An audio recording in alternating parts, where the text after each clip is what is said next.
শেষমেশ ছোট্ট লাবণ্যের রক্তে প্রাণ বাঁচালো উর্মির। জ্ঞান ফিরে নিজের ভুল বুঝতে পেরে ছোট্ট লাবণ্যকে আপন করে নিল উর্মি।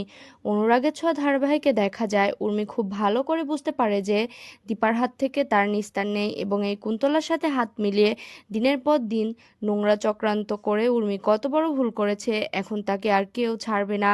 কুন্তলার মতোই তাকে দূর দূর করেই বাড়ি থেকে সব তাড়িয়ে দেবে। উর্মি নিজেই নিস্তার পায় না তা বুঝতে পেরে উর্মি নিজেই নিজেকে আঘাত করে এবং উর্মির রক্তাক্ত হয়ে মাটিতে লুটিয়ে পড়ে। উর্মি মৃত্যুর মুখে পড়ে যায়। দীপা সহ সেনগুপ্ত বাড়ির সবাই মিলে উর্মিকে বাঁচানোর জন্য যখন ব্যস্ত হয়ে পড়ে, ঠিক তখনই কুন্তলা রুডিকে নিয়ে পালিয়ে যায়। তবে দীপা বুঝতে পারে সবার আগে উর্মিকে বাঁচাতে হবে। দীপ ছোট্ট লাবণ্য সবাই হাওমাও করে কাঁদতে থাকে। উর্মি ছোট্ট লাবণ্যকে একদম ভালোবাসে না, কিন্তু তবুও ছোট্ট লাবণ্য ঠিকই উর্মির জন্য চোখের জল ফেলছে। সবাই মিলে উর্মিকে নিয়ে ছুটে হাসপাতালে যায়। শুরু হয়ে যায় উর্মির ট্রিটমেন্ট। তবে ডক্টর জানায় অনেক রক্ত বের হয়ে গেছে, এখন পেশেন্টকে বাঁচাতে গেলে প্রচুর রক্তের প্রয়োজন, নয়তো আমাদের আর কোনো উপায় থাকবে না। পেশেন্টের কন্ডিশন একদম ভালো না। দীপ কাঁদতে থাকে, কাঁদতে কাঁদতে দীপাকে বলে, বড় মা, বড় মা, তবে কি আমার মা মরে যাবে? আমার মা আর বাঁচবে না বড় মা?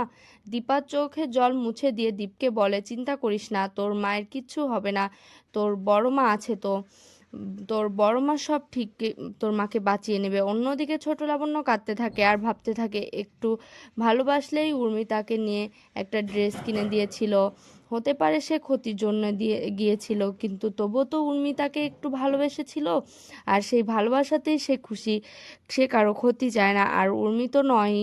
জয় যখন বসে কাঁদতে থাকে, ছোট্ট লাবণ্য জয়ের কাছে গিয়ে বলে, বাবা তুমি কেঁদো না, ভালো দাদার মায়ের কিচ্ছু হবে না, কিচ্ছু হবে না। এই বলে ডক্টরের সামনে গিয়ে দাঁড়ায় ওই ছোট্ট লাবণ্য এবং ডক্টরকে বলে, ডক্টর, ভালো দাদার মাকে রক্ত আমি দেব, তুমি আমার গায়ে থেকে সব রক্ত নিয়ে নাও, আমি ভালো দাদার মাকে ঠিকই বাঁচাবো।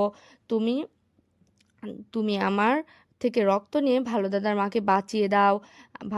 আমার বাবা, ভালো দাদার মা সবাই কাঁদছে, আমি ওদের কোনো মতোই কাঁদতে দিতে চাই না। ডক্টর এই ছোট্ট মেয়েটির কথা শুনে অবাক হয়ে যায়।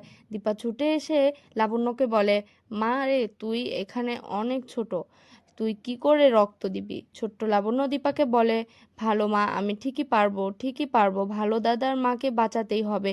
দীপা ভাবতে থাকে উর্মি যাতে এত দুচ্ছাই করেছিল, যাকে একেবারে পছন্দ করতো না, শত্রু ভাবতো, সেই আজকে বাঁচানোর জন্য এগিয়ে এসেছে। তো বন্ধুরা, তোমরা এমনটাই তো চাও, ছোট্ট লাবণ্য সাহায্যে বেঁচে ফিরুক উর্মি, এবং উর্মি যেন নিজের ভুলটা বুঝতে পেরে ছোট লাবণ্যকে সন্তানের স্নেহে আঁকড়ে ধরে। কমেন্টে জানাতে ভুলো না।